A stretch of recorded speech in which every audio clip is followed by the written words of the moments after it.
क्षमा breaking Jain news.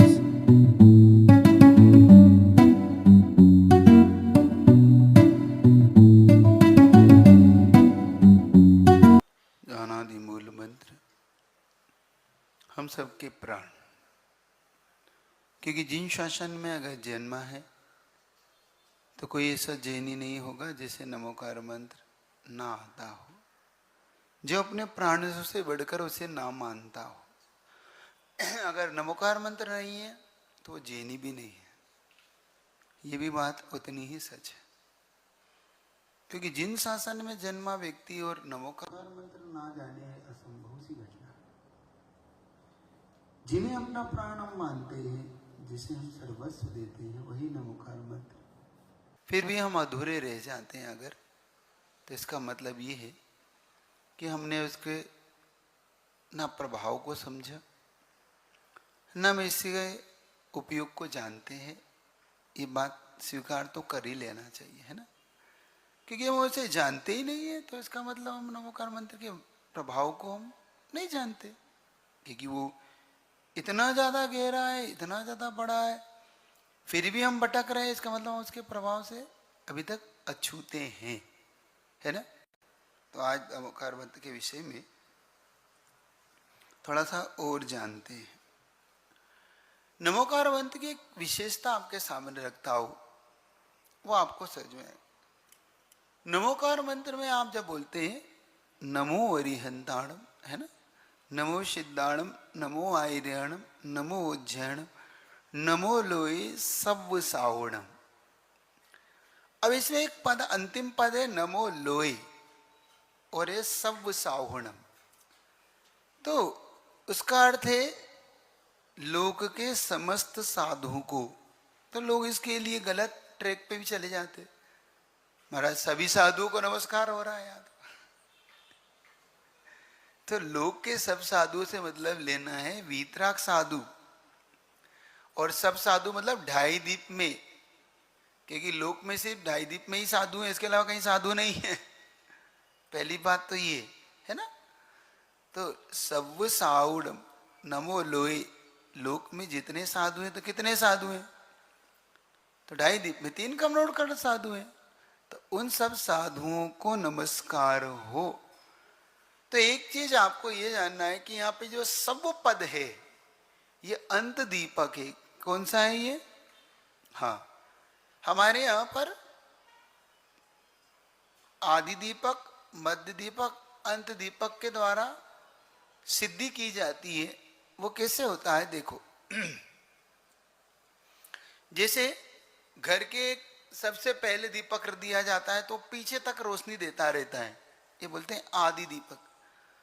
घर में कभी कभी मध्य में एक दीपक लगा दिया जाता है तो इधर भी रोशनी देता है, इधर भी रोशनी देता है, वो मध्य दीपक। और घर के अंत में एक दीपक लगा दो तो वो आगे तक प्रकाश देता रहता है, वो अंत दीपक कहलाता है। तो आचार्यों के द्वारा कुछ शब्दों का ऐसा प्रयोग किया जाता है जिसका प्रभाव अंत तक पड़ता है, वो आदि दीपक कहलाता है। जिसका प्रभाव अंत से आगे तक पड़ता है वो अंत दीपक कहलाता है, और जिसका प्रभाव बीच में दोनों तरफ पड़ता है वो मध्य।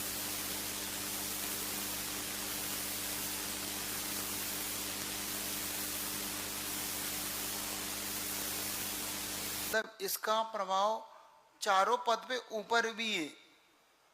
नमो लोहे अरिहंताणम, नमो लोहे सव्व सिद्धाणम, नमो लोहे सव्व आयर्याणम, नमो लोहे सव्व उवाध्यायणम, और नमो लोहे सव्व सावणम। समझ रहे हो? तो मैं लोक के समस्त अरिहंतों को नमस्कार करता हूं, क्योंकि यहां पर नमो अरिहंताणम शब्द है। तो क्या एक अरिहंत को है, 2 को है, 3 को है, किसको नमस्कार है? तो लोक में जितने भी अरिहंते हैं, तो अरिहंत भी ढाई दीप नहीं होते, इससे बाहर वहां होते ही है ना। तो मैं लोक के समस्त अरिहंतों को नमस्कार करता हूं, ये अर्थ निकालना है आपको। समझे? नमो लोए पद समझ में आया? नमो लोए सव्व सावणम पद में जो नमो लोए पद है, नमो लोए सव्व, ये पद चारों पांचों पदों के साथ आपको लगा लेना चाहिए। जब ये चारों पदों पर आप लगा लेते हैं तब ये पद अपने आप में नमो अरिहंताणम पद अपने आप में सब विशेष हो जाता है। तो ये अंत दीपक कहलाता है। आपको समझ में आ गया विशेषता? किसको नहीं आया हाथ खड़े करो। नहीं आया आ गया मतलब बोलो, तो मैं आगे बढ़ू।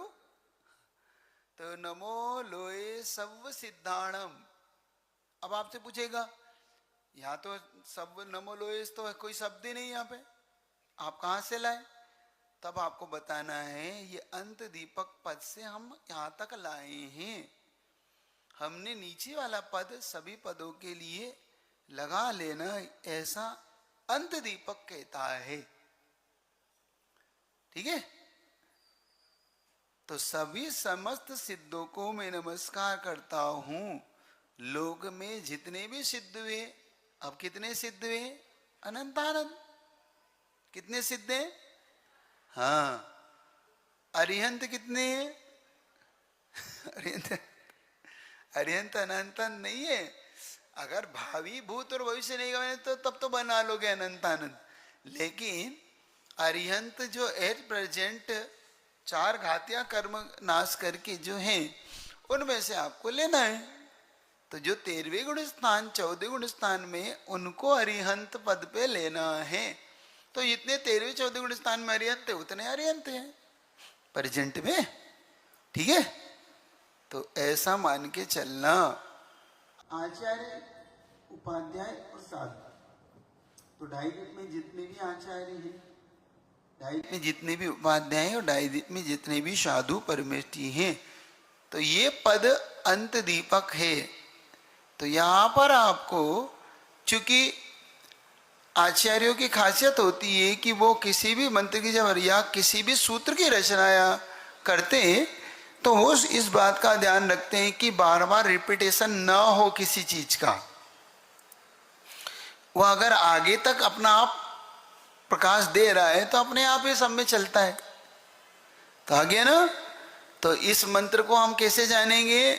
नमो लोए सव्व अरिहंताणम, नमो लोए सव्व सिद्धाणम, नमो लोए सव्व आयर्याणम, नमो लोए सव्व उवज्जायाणम, नमो लोए सव्व साहूणम। अगर ऐसा बच्चे तो दिक्कत तो नहीं ना है? ठीक है? तो आचार्यों ने इस मंत्र को आपके लिए सरल बना दिया।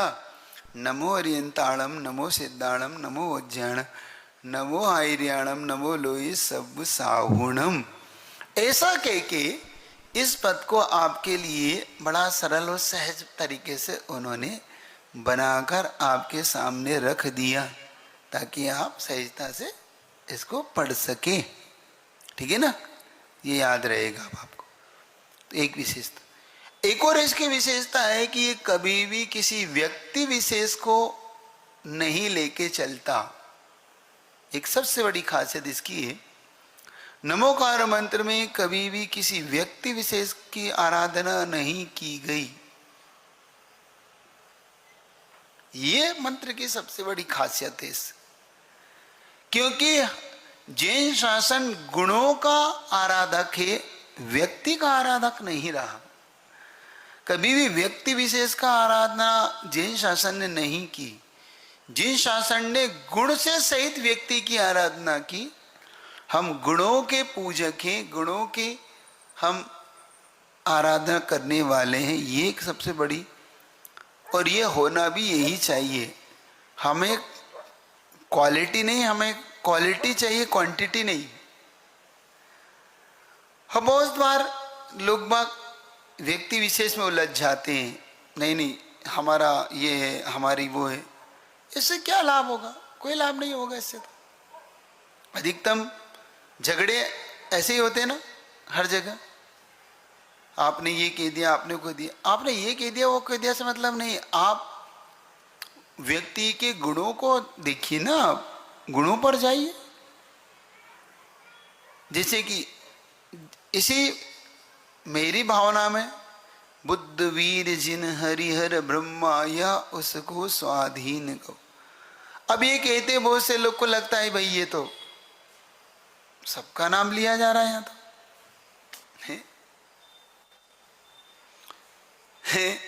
है कि नहीं? समझ में आया कि नहीं? यहां पर ऐसा इसके शब्द के अनुसार उनके गुणों को लिया गया है। बुद्ध से यहां बौद्ध नहीं लेना, बुद्धिस्ट नहीं लेना। यहां पर बुद्ध यानी जिसने बोधि को प्राप्त कर लिया हो, जिसने सही ज्ञान उत्पन्न किया, वो कहलाता है बुद्ध। जिसने वीतराग ज्ञान प्राप्त किया हो, वीर। जो जिन शासन में किसी को डराता धमकाता ना हो, बल्कि जिन्होंने कर्मों से लड़कर वीरता प्राप्त की हो, वीर कहलाता है। जिनस्य जिन जिन जिन से बनता है ना, और जिन यह मतलब होता है इंद्रियों को जीतने वाला, जिन कहलाता है। जिसने पंच इंद्रियों को जीता हो वह जिन कहलाता है, वही जिनेंद्र कहलाता है। जिन धन इंद्र, इंद्र इंद्रियों को बोलते, वही जिनेंद्र। तो बुद्ध वीर जिन हरि, जिसने विशेष तौर से इस संसार में, अब हरि का यहाँ पे हम और कहीं ना जाएं, हरि हर है ना, हर मतलब होता है शिव। हरि यानी जो पालता है, शिव जो नाश करता है, ब्रह्मा जो जन्म देता है ना। ये तीन चीजें होती है ना, हरि हर और ब्रह्मा। ब्रह्मा लोगों को पृथ्वी पे जन्म देता है, हरि जो पालन करता है, और शिव जो नाश करता है। ये तीन चीजें इस पृथ्वी पर प्रसिद्ध है।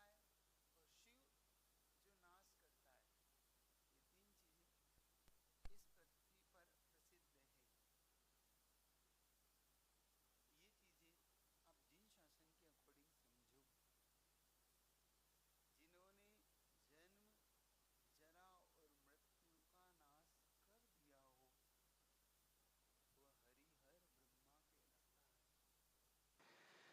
हरि यानी जिसने अब अनंत काल के लिए गुणों को प्राप्त कर लिया हो। शिव जिसने कर्मों का नाश कर दिया हो। ब्रह्मा जिसने अब अनंत काल के लिए उस सिद्धालय में जन्म लिया हो। इसी को एक और चीज से घटाते हैं, उत्पाद व्यय द्रव्य। हरि नाश करता है और ब्रह्मा दोनों के बीच का है, द्रव्य है ना। हरि हर ब्रह्मा, तो ब्रह्मा को ऐसा मान सकते हैं जैसे उत्पाद, शिव को व्यय, हरि दोनों के बीच में पालनहार। तब समझो ये जैन शासन में किस प्रकार से उत्पाद व्यय ध्रुव को घटाया गया, इसकी उत्पत्ति कैसे हुई हरि और ब्रह्मा की। है ना, समझ में आ रहा है आपको? ये या उसको स्वाधीन कहो। अब इस प्रकार से तो हमारे यहां पर हर चीज के पीछे कोई ना कोई लॉजिक और गुण छुपा हुआ है। उसी गुण को लेकर हम आगे बढ़ते हैं। हम गुणों की इस प्रकार से आराधना करते आए हैं।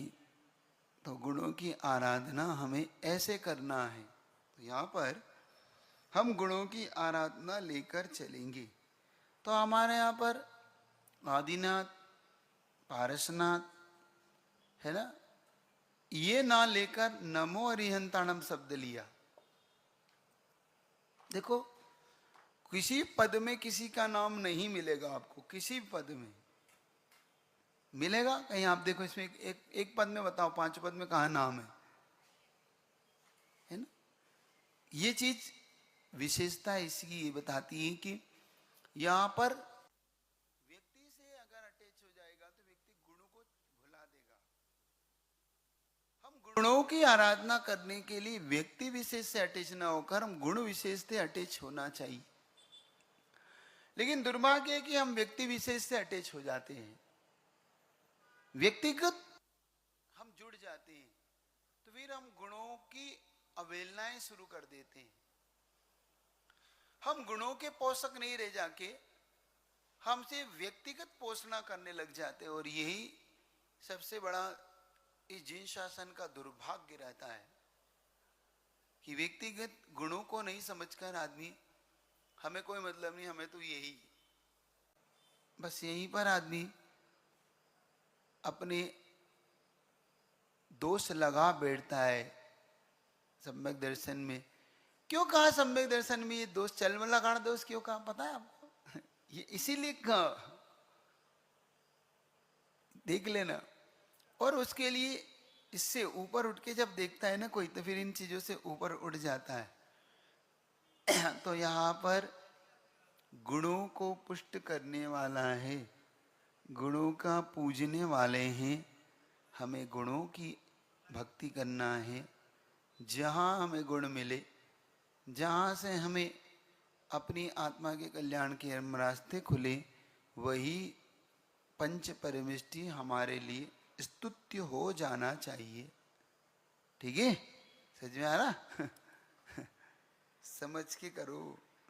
बहुत यह नमोकार मंत्र बड़ा विस्तृत है।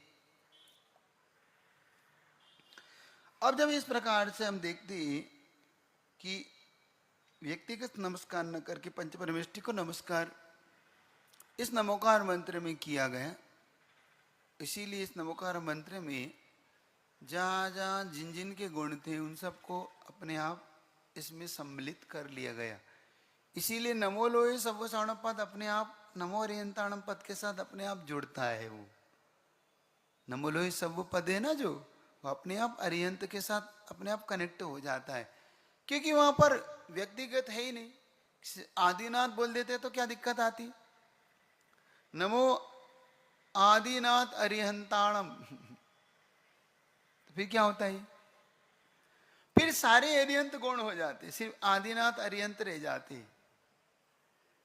पार्श्वनाथ, नमो पार्श्वनाथ अरिहंताणम पार्श सिद्धाणम, है ना? ये चीज समझो। तो यहां पर गुणों की पुष्टि करने के लिए ये चीज उन्होंने विशेष तौर से आपके सामने मंत्र को बनाते समय ये सावधानी कितनी गहरी थी उनके अंदर कि यहां पर गुणों का ही आरोपण हो, गुणों से ही लबालब भरे, ताकि उसके कोई भी दोष ना लगे। सभी दोषों से ऊपर उठ के अपने आप इस मंत्र में निर्दोषता लाई गई, उस दोषों को हटाकर। तो ये भी दोष नहीं आने दिया जब इसकी रचनाकार ने इसकी रचना की। समझे रहे? तो बीच में आपको कोई प्रश्न तो पूछ लेना, किसी को पीछे वाले बैठे शांति से। है समझ में आ रहा सबको? किसी को हाँ चालू कर देना। रजे हमें तो सिर्फ दोष ही दिखते हैं, गुण होते हैं लोगों के पास, लेकिन दोष ही पहले दिखते हैं। गुण देखने के लिए क्या करना चाहिए हमें?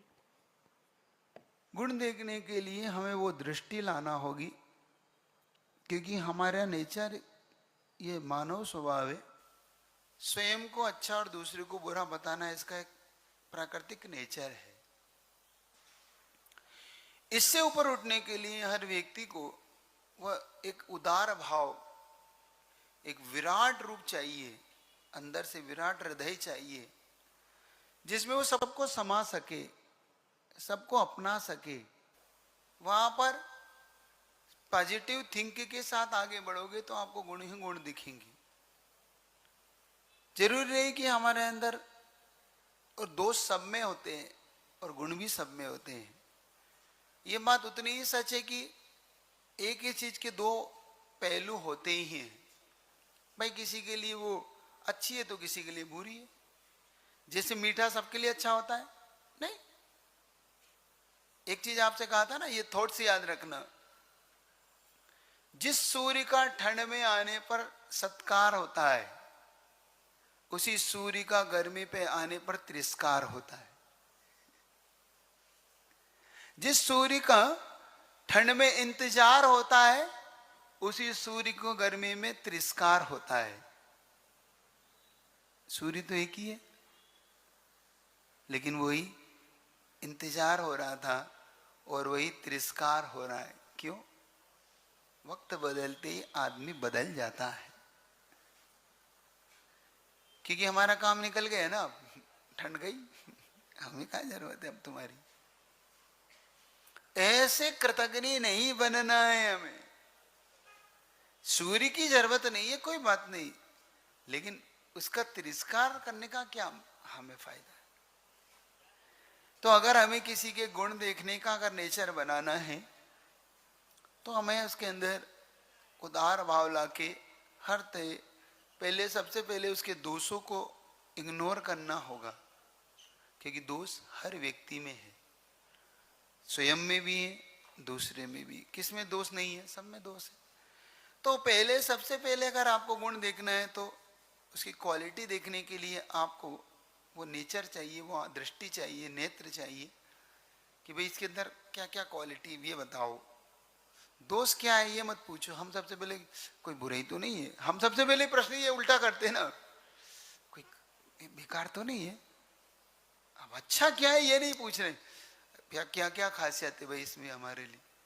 तो खासियत से जुड़िए, ठीक है, क्वालिटियां सबके सब होती है, सबके अंदर सब चीजें होती है, हमें क्या इससे फर्क पड़ेगा। तो सबसे पहले खासियत ढूंढना सीखिए, ठीक है। तो जितनी खासियत आप ढूंढ लेंगे, तो अब देखिए मैं उदाहरण देता हूं। ये उदाहरण बड़ा प्रसिद्ध है। नेचर हमारा क्या है वो तो हम पे डिपेंड करता है कि हम किस में क्या ढूंढते।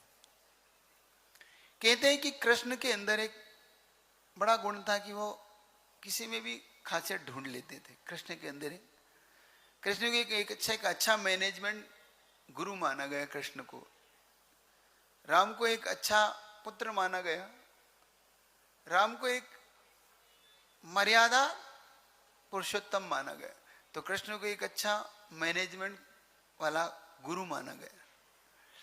तो कृष्ण के अंदर एक खासियत थी कि किससे कैसे काम कराना और किसमें क्या खासियत ढूंढ लेना, वो ढूंढ। तो हर जगह अर्जुन से जब भी चर्चा होती तो कहते देखो अर्जुन इसमें बहुत अच्छी क्वालिटी है, इसमें ये गुण है, इसमें ये गुण है। तो अर्जुन को लगा कि कृष्ण आप हर जगह ही हर व्यक्ति में क्वालिटी ढूंढ, क्या है, ठीक है भाई।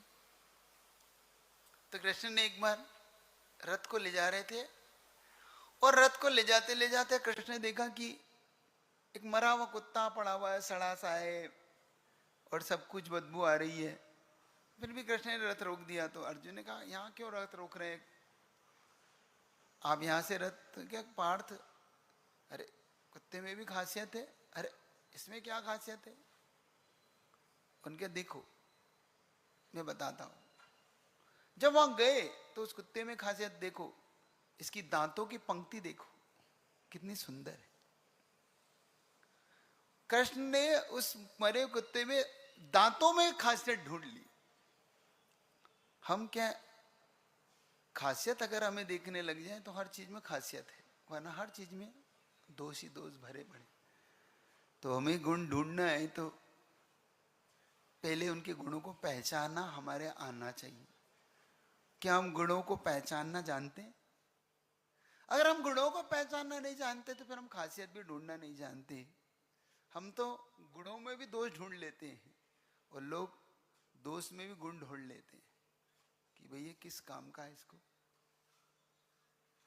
बारही अब बात आ रही।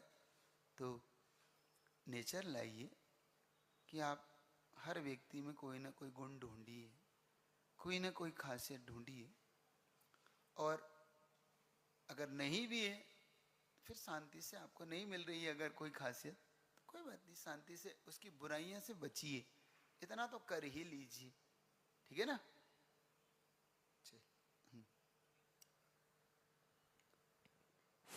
नमस्ते गुरुवर। अच्छे गुण होते हुए भी ईर्ष्या भाव होता है ना लोगों में, वो क्यों होता है और उसमें हमें क्या करना चाहिए? एक ऐसा है कि जब नहीं मिलते हैं ना तो अंगूर खट्टे होते ही हैं, है ना। क्योंकि एक्चुअली में जब हमें सामने वाले की ईर्ष्या कब होने लगती गुणों से, सामने वाले के गुणों से हमें ईर्ष्या तब होने लगती है कि जब हमारे सामने उसकी तारीफ हो रही होती है। ईर्ष्या का मुख्य कारण है उसकी तारीफ, उसकी वैल्यू, लोगों का आकर्षण, लोगों का उसका प्रति झुकाव, ये चीजें हमें अखड़ती है। किसी भी चीज को आपसे अगर ज्यादा वैल्यू किसी को दी जाएगी तो उस अपने नेचुरल है उसको कि उसको आपके प्रति ईर्ष्या होने लगती है कि देखो सब लोग इसको ही पूछते हैं। जैसे आप स्कूल में देखो, बच्चों को अगर ज्यादा तारीफ मिलती है तो दूसरा बच्चा अपने आप ईर्ष्या कर, फास्ट फ्रेंड भी उसका फास्ट दोस्त दुश्मन बन जाता है। बहुत बड़ा दोस्त भी, खास दोस्त भी उसका खास दुश्मन बन जाता है। क्यों? अरे हमसे ज्यादा तुम्हें पूछ रहे हैं, तुम्हारी तारीफ, हाँ भैया आप तुम्हें ही पूछेंगे, हमें कौन पूछेगा। ये चीजें उसके अंदर आने लगती। घर में दो भाई हैं, एक भाई थोड़ा सा क्वालिटी वाला है तो दूसरे भाई को अपने आप ईर्ष्या होने लगती है। उसकी पत्नी को ईर्ष्या होने लगेगी, उसके माँ को ईर्ष्या हो सकती है, पिता को ईर्ष्या हो सकती है, क्योंकि उसकी खासियत उसको सहन नहीं हो रही। ये बहुत सी चीजें, लेकिन एक बार बता रहा हूं, इससे पतन ही होता है ईर्ष्या करने वालों का। ईर्ष्या करने वालों को अगर उत्थान चाहिए अपना, तो आप उसकी तारीफ करना सीखिए, उसके गुणों के प्रति झुकना सीखिए, उसके गुणों के प्रति आकर्षित होइए।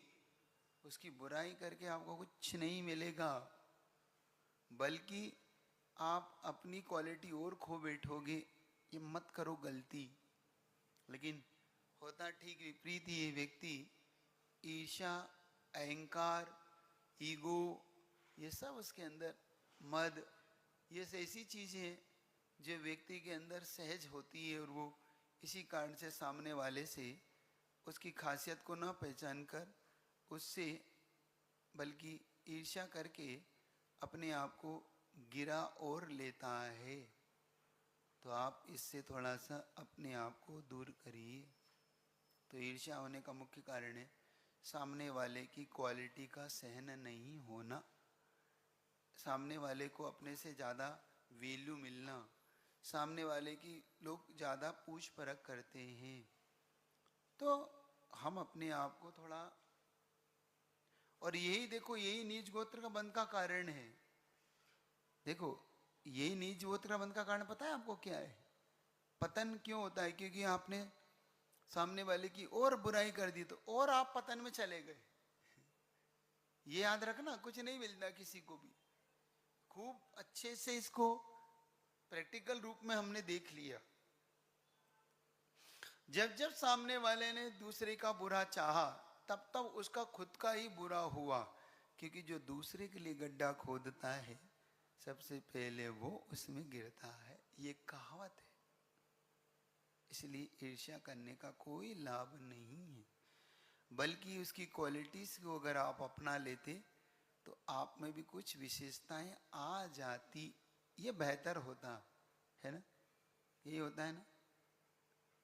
समझ में आ रहा है आपको? तो ये याद रखिएगा, जुगनू होकर सूर्य से आप पंगा उल्ले हो रहे हो तो ये गलत तो आपकी है। चमक देने वाला सूर्य आपको देता है और उसको आप उसको ही आंखें दिखाते हो, हैं? ठीक है, चलेगा। किसी और तो पूछना हो तो पूछते चलेगा। और है अब इसमें ये इतनी खासियत आपके सामने ला दी गई कि व्यक्ति विशेष को ना लेकर सर्वपूर्ण मंत्र में गुणों का आराधना की गई है। यह मंत्र की रचना जो की गई है वो विशेष तौर से इसी चीज को लेकर की गई है, क्वालिटी को ऊपर रखकर की गई है। एक प्रश्न आता है कि इस मंत्र का जाप का फल क्या क्षेत्रगत भी विशेष होता है? ये बात सच है कि जितना क्षेत्र में प्रभाव होता है वो वास्तविक होता है, क्योंकि हमारे यहाँ कर्म के फलदान के लिए द्रव्य, क्षेत्र, काल और भाव, इन 5 चीजों का आलंबन लिया गया। तो नमोकार मंत्र आप कहाँ पढ़ रहे हैं, इसका बहुत बड़ा प्रभाव आपके पर पड़ता ही है। नमोकार मंत्र आप घर पर पढ़ रहे हैं, दुकान पर पढ़ रहे हैं, चलते हुए पढ़ रहे हैं, मंदिर में पढ़ रहे हैं, प्रतिमा के सामने पढ़ रहे हैं, सिद्ध क्षेत्र पे पढ़ रहे हैं, अतिशय क्षेत्र में पढ़ रहे हैं, सामान्य पंडाल में पढ़ रहे हैं, विशेष गुरु के सामने पढ़ रहे हैं, इसका अपना अपना प्रभाव वहाँ पर उन्होंने रखा ही है। तो ये प्रभाव विशेष तौर से अलग अलग जगह पर आपके लिए यहाँ पर रखा गया है। तो एक जैसा फल नहीं हो सकता, वो क्षेत्रगत उसके रिजल्ट अलग अलग होते हैं। और ये मैं नहीं कह रहा हूँ, ये स्वयं जब हम कर्म सिद्धांत को देखते हैं तो कर्म सिद्धांत में आचार्यों ने इस बात को खोला है कि कर्म को नो कर्म की आवश्यकता होती है, तो क्षेत्र भी नो कर्म बनता है कर्म के फलदान के लिए। समझ में आ रहा आपको? बात समझ में आ रही? जैसे मान लो इस एरिया में जो कुछ फसल होती है हर जगह ऐसा हो, ऐसा नियम नहीं है।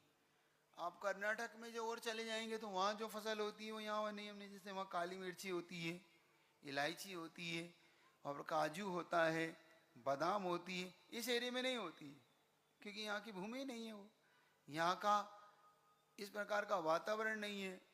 अब जो यहाँ होता है वो एमपी में नहीं होता। मान लो हल्दी होती है यहाँ पर, है ना, उधर हल्दी नहीं होती, उसकी खेती नहीं है, पानी नहीं है उनके, उस प्रकार का। तो उसको देखकर भी चीज होती है, अलग अलग जगहों पर अलग अलग चीजों की उत्पत्ति होती है, तो वो अलग अलग क्षेत्र के अनुसार भी होती है, तो वो देखकर किया जाता है। ऐसे ही नमोकार मंत्र भी अलग अलग क्षेत्रों के अनुसार भी अपना फलदान देता है। तो महाराज कहाँ पढ़े, कैसे पढ़े, कहाँ का फल क्या है, और ये स्वयं खोलते हैं। यहाँ पर एक आचार्य सोमसेन हुए, और त्रिवर्णाचार उनका नाम, उन्होंने कुछ लिखा है, उसमें उन्होंने इस बात को खोला है। वो बोलते हैं ग्रपे जप फलम प्रोक्तम वने सद्गुणम भवेत्, पुण्यारामे तथारण्ये सहस्रगुणितं पतम, पर्वते 10,000 नद्यां लक्ष्यमुदाहतम्, कोटि देवालय प्राहुर अनंतम जिन सन्निधो। अब उन्होंने इस श्लोक को लिखकर उन्होंने यहाँ पर इस चीज को अपना वो बनाया कि क्षेत्रगत फल क्या है, नमोकार मंत्र का किस क्षेत्र पर क्या फलदान होता है, ये उन्होंने यहाँ खोला। बहुत अच्छे से इसको पकड़ना कि इनको उन्होंने कैसे खोला है। तो उन्होंने यहाँ पर घर में मंत्र आराधना करने पर 1 गुना, जैसे नमोकार मंत्र आप घर पे पढ़ रहे हैं, उसको लॉजिक क्या दिया, उसके पीछे का रीजन क्या दिया, उसके पीछे का रीजन दिया विशुद्धि, स्थान। क्योंकि कोई भी क्षेत्र अपने स्थान को लेकर अपनी विशुद्धि रखता है, और उस क्षेत्र पर क्या घटित हुआ क्या घटित नहीं हुआ ये बहुत बड़ी बात होती है, ये बहुत बड़ा रीजन होता है। मैं आपको एक प्राचीन घटना से जोड़ता हूं, आपको इससे समझ में आएगा। महाभारत के युद्ध की चर्चा चल पड़ी, तो महाभारत के युद्ध के लिए जगह का चयन कैसे किया जाए, क्योंकि जगह का चयन करना इसका सबसे बड़ा कार्य था। और उसके लिए उन्होंने कृष्ण जी को, दोनों पक्षों ने कृष्ण को ही कहा कि आप ही जगह का चयन करें कि ये युद्ध कहाँ होगा। तो उन्होंने जगह जगह देखा, भाई यहाँ युद्ध नहीं हो सकता, यहाँ पे क्षेत्र नहीं है। तब वो एक जगह पर रुके, पता क्या ये जगह कहाँ है? तो पता है कि यहाँ पर श्रवण कुमार अपने माता पिता को लेकर आया था, और यहीं पर श्रवण कुमार ने अपनी माँ को पिता को यहीं पर त्यागने का मन बनाया था। क्यों ऐसा क्यों हुआ? श्रवण कुमार जो इतना पुण्यशाली, जो माता पिता को चतुर्धाम कराने के लिए निकला, कावड़ यात्रा निकला, श्रवण कुमार जो अपने इस नाम से प्रसिद्ध हो गया कि मातृ पितृ भक्त हो, तो श्रवण कुमार जैसा है ना, कि अगर बेटा हो तो श्रवण कुमार हो वरना ना हो, ऐसा लोग कहने लगे। और वो श्रवण कुमार के मन में ये भाव क्यों आया? तो जब श्रवण कुमार वहां पहुंचा, उस नदी के किनारे पर कहते हैं, तो उस चार धाम की, तो उस नदी का ये किनारा और नदी पार करके वो किनारा, इस किनारे पे पहुंचते श्रवण कुमार ने रोक दिया कि कब तक मैं माता पिता को ले जाऊंगा, कब तक इनको ढोऊंगा, ये बूढ़े मरते क्यों नहीं, मैं इनका कहां तक बाहर ढोऊंगा। उसने कह दिया पिताजी अब मुझसे नहीं बनता, अब आप दोनों अंधे, आप जानो आपका काम जाने, मैं चला यहाँ से। तो उसकी माँ को बहुत रोना आ गया कि ये श्रवण कुमार को आज क्या हो गया, ऐसे ऐसा क्यों कह रहा है। तो उसके पिता के नाक तो नहीं थी। उसके पिता ने पूछा बेटा तू ये बता अपन कहाँ खड़ा हूं मैं, इस समय अपन कहाँ पे हैं? तो उन्हें बता दिया इस नदी के तट के किनारे हम खड़े हैं। तो कहा हाँ ठीक ठीक बेटा, एक काम कर ले, तू इतना तो कर दे मुझे कि तू इतनी दूर तो लाया, तो नदी पार करा दे बस, फिर तू चला जाना और कुछ नहीं करना, ठीक है? तो नदी पार करा दे, इतना उपकार और कर दे बेटा, इसके बाद तुझसे नहीं कहूंगा कि तू ले जा कि मत ले जा। अब उसने बड़े बेमन से उसने कहा चलो इतनी दूर लाया हो तो एक काम और अंतिम काम भी कर दो तो पीछा छूटे इनसे।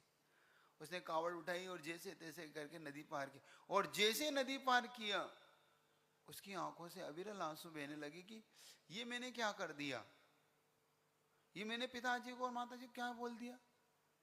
और पैर पकड़ के रोने लगा पिताजी के, क्षमा मांगे, माँ से क्षमा मांगी। पिता ने बड़े प्रेम से उसके सिर पे हाथ रखा कि कोई बात नहीं, तू कोई पश्चाताप मत कर, इसमें तेरा दोष नहीं है। उसने नहीं नहीं मेरा दोष है, मैंने आपको इतनी बुरा बोल दिया, मैंने आपको यात्रा कराई। और उसने कहा तेरा दोष नहीं, इसमें उस जगह का दोष है। उस जगह का दोष है? क्यों? उस जगह पे, जिस जगह पे तूने हमें ये बात कही, उस जगह पे परशुराम ने अपनी माँ का सिर से धड़ अलग किया था। वो शापित भूमि है, वो भूमि ही श्रापित है। उस भूमि पे जो खड़ा होगा वो ऐसे ही उसके विचार होंगे, इसलिए इसमें तेरा दोष नहीं है। श्रवण देख, पार करते तेरा विचार बदल गया है, बदल गया ना, इसलिए तू चिंता मत कर, अब तो कुछ नहीं, तेरे को कुछ नहीं होगा। उसने बहुत माफी मांगी। तब कृष्ण ने उस क्षेत्र को युद्ध के लिए घोषित किया कि यहीं वो बनेगी, यहीं पर युद्ध लड़ा जाएगा, क्योंकि यहीं पर भाई भाई का दुश्मन होगा, यहीं पर एक भाई दूसरे भाई का कत्ल करेगा, क्योंकि ये युद्ध है। और युद्ध के लिए क्या चाहिए? बैर भाव। युद्ध के लिए अपने बैर भाव को निकालने के लिए वो, तो कृष्ण ने वो भूमि को कुरुक्षेत्र बोलते हैं उसको, कुरुक्षेत्र में खड़े थे वो भूमि फिर अपने आप श्रापित भूमि पे युद्ध हुआ और फिर एक भी नहीं बचा, सब मरते चले गए। किसी ने किसी को कोई वात्सल्य प्रेम का, दया का कोई वहां पे नामो निशान नहीं मिला। समझ रहे हो? ये क्षेत्र का प्रभाव होता है और रियल में होता है। बहुत बार जब जिनालय बनते हैं, बहुत बार घर बनते हैं, बहुत बार आपको एक मोटिवेशन दे रहा हूं, ये सावधानी जरूर रख लेना। हर जगह हर चीज को नहीं बनाया जा सकता, हर जगह पे हर चीज स्थापित मत करना। वो जगह को पहले पवित्र कर कर ही कोई कार्य करना। समझ रहे हो? क्षेत्र का बहुत बड़ा प्रभाव है, ये लॉजिक समझ में लोगों को नहीं आता। तो नमोकार मंत्र का विशुद्धि स्थान होता है। अब मैं आपसे पूछता हूं, घर में पांचों पाप होते हैं कि नहीं होते हैं? अब जब घर में पांचों पाप होते हैं तो वहां इतनी विशुद्धि नहीं हो सकती, इसलिए उसका अनंत गुना फल वहां नहीं है। वो नमोकार मंत्र एक होते हुए भी क्षेत्रगत विशुद्धि नहीं होने पर उसके भी वो बदल जाते हैं परिणाम, रिजल्ट, उसके भी रिजल्टों में परिवर्तन देखा जाता है। बात आ रही है आपको समझ में? क्षेत्र की समझ में आ रही विशेषता? क्षेत्र की विशेषता समझ में आ रही नहीं आ रही? आ रही है। तो घर में पढ़ने का एक गुना फल है। तो वहीं पर उन्होंने कहा जब आप उसको वन में पढ़ते हैं उसी नमोकार में तो 100 गुना फल है। घर में से निकल के आप वन में मतलब जहां पर आपके लिए मन प्रसन्न हो, जहां का स्थान पवित्र हो, जहां की वर्गणाएं सुंदर हो, तो मुनि महाराज इसीलिए घर से भवन, भवन से वन की ओर चले जाते हैं, क्योंकि उस स्थान की विशुद्धि कुछ अलग होती है ना? याद रहेगा आपको? अब कुछ अपवाद अलग हैं, वो उसको अलग ढंग से आपके सामने रखूंगा। वो अभी आने पर आप पूछोगे तो रखूंगा, आप नहीं पूछे इसलिए कुछ नहीं रखना। आप ढूंढो कि ऐसे कौन सी अपवाद है जो इस बात को भी काट रहे होते हैं, इस विषय को भी थोड़ा सा प्रश्न चिन्ह खड़े करते हैं कि ये गाथा का कितना प्रभाव है कि नहीं, ये चीज भी ढूंढो। ये कौन सा प्रश्न है, प्रसंग है? बात आ रही समझ में? नहीं आ रही? प्रसंग नहीं मिलेगा ना आपको। मैं बताऊंगा तो अभी हाँ भरोगे, नहीं बताऊंगा तो। वो प्रसंग है जब हम वही मुनि महाराज जब शमशान घाट में भी तो पढ़ते हैं, वहां पर विशुद्धि, जहां पर चिता जल रही हो, हड्डी हो, मांस हो, सब कुछ हो, वो प्रसंग में भी तो होने की वो कैसे वहां पर उनकी विशुद्धि बढ़ती है। समझ में आ रहा? और आप हमें घर में भी पढ़ने के लिए मना कर रहे हैं, क्यों अंतर आ रहा है? ये प्रसंग है क्या? नमस्ते गुरुदेव, विशुद्धि में फर्क है ना महाराज जी? नहीं, विशुद्धि के साथ साथ क्षेत्रगत कह रहा हूं मैं। हाँ। उस क्षेत्र पे, जिस क्षेत्र पर आप ये अशुद्ध क्षेत्र पे नहीं पढ़ना, तो वो तो महान अशुद्ध है। वहां पर तो हड्डियां हैं, चील कुत्ते वहां पर लड़ रहे हैं, भूत पिशाच घूम रहे हैं, वहां पर चिता जल रही है, वहां पर रोना गाना हो रहा है, क्योंकि वहां पर कोई हंसने का काम तो होगा नहीं है। भूत बलि थी, वहां पर घूमेंगे और कौन? वहाँ पर बैठने वाले तप करने साधुओं की, महाराजों की विशुद्धि परिणाम ही अलग है ना महाराज जी? क्षेत्र से ही अलग है, विशुद्धि अलग है। वो चर्चा आगे आपके सामने